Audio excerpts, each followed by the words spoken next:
humans should be killed. But most frightening was the fact that in a crowd of over 1,000 prominent scientists, local newspapers reported that 95% of those in attendance gave Pianka sustained standing ovations every time he extolled the virtues of mass-culling microbes and man's destruction.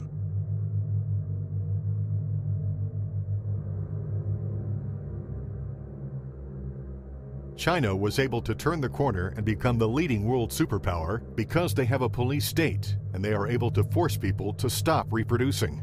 Dr. Eric R. Pianka. The eugenics movement has now shaken off much of its Nazi baggage and is using people's legitimate concern about the environment as a cloak to conceal their real agenda.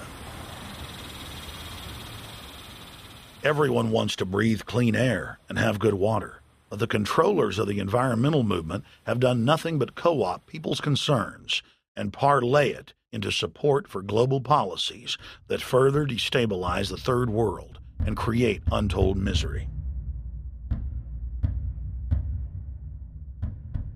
Phony environmental and conservation groups are now the biggest private landowners in the world. They lobby government to take property away from local populations, only to develop it themselves later. When the U.S. military dumps millions of gallons of nerve gas on the east coast of the U.S., they don't say a word. Thousands of companies are creating transgenetic cross-species hybrids, splicing plants, animals, and insects, and releasing the new organisms into the global biosphere, vandalizing the very genetic code of the planet. And large environmental organizations do nothing.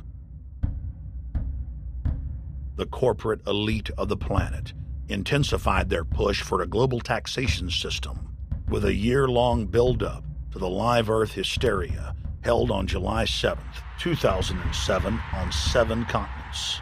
World leaders announced that saving the Earth was the new organizing principle for humanity and hailed it as the planet's new religion. They claimed that CO2, which plants breathe, was killing the Earth, and that we must reduce the number of children we have to curtail our carbon footprint. Countries across the world marked the day by passing new carbon tax schemes and raising taxes on gasoline, natural gas, and electricity. It is a scientific fact that the sun is the main driver of planetary climate, and the measurements are clear. The sun is becoming hotter, brighter. It has been slowly increasing thermal output in the last 100 years, causing warming not just on Earth, but throughout the solar system. But the scientific facts and even the order of the planets didn't matter to one of the chief organizers of Live Earth, David Mayer de Rothschild, heir to the British arm of the Rothschild fortune, when we spoke to him.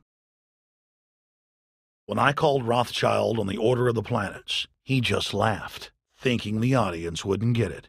He continued to count on the population's ignorance and claimed that the global warming lobby has nothing to do with carbon taxes.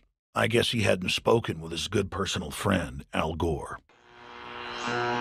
Global warming, the time for debate is over. I think what you have to realize is that being environmentally sensitive and making money aren't mutually exclusive. There's a lot of money to be made in addressing this issue. But you guys are gobbling up all the world's concern to just simply line your pockets and make kids read your book in schools and do all this. It's a business, just like you said, Rothschild. It's not. Do you think I make any money out of this?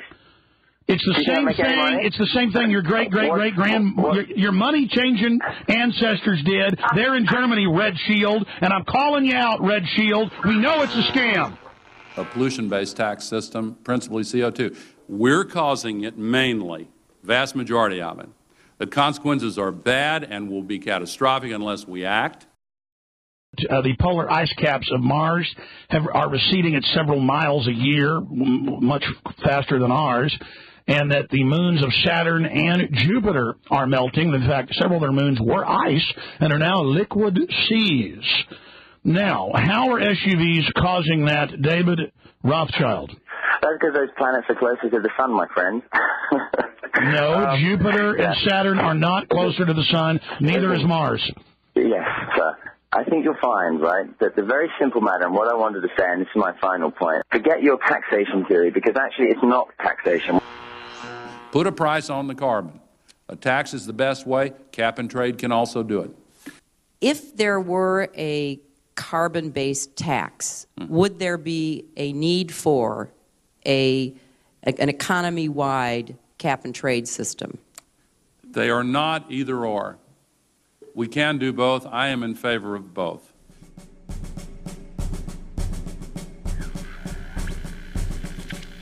The architects of the New World Order are in a race to complete the structure of world government so they can suppress the independent development of technologies that threaten their monopoly of power, while at the same time steering new developments in the direction the architects chart for humanity.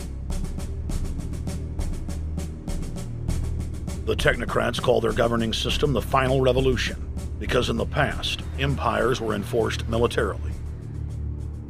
Now enforcement is primarily psychological and economic, and society itself is a construct of the elite who operate outside the controlled paradigm and control the civilization within, just as a child maintains the environment of a fish tank.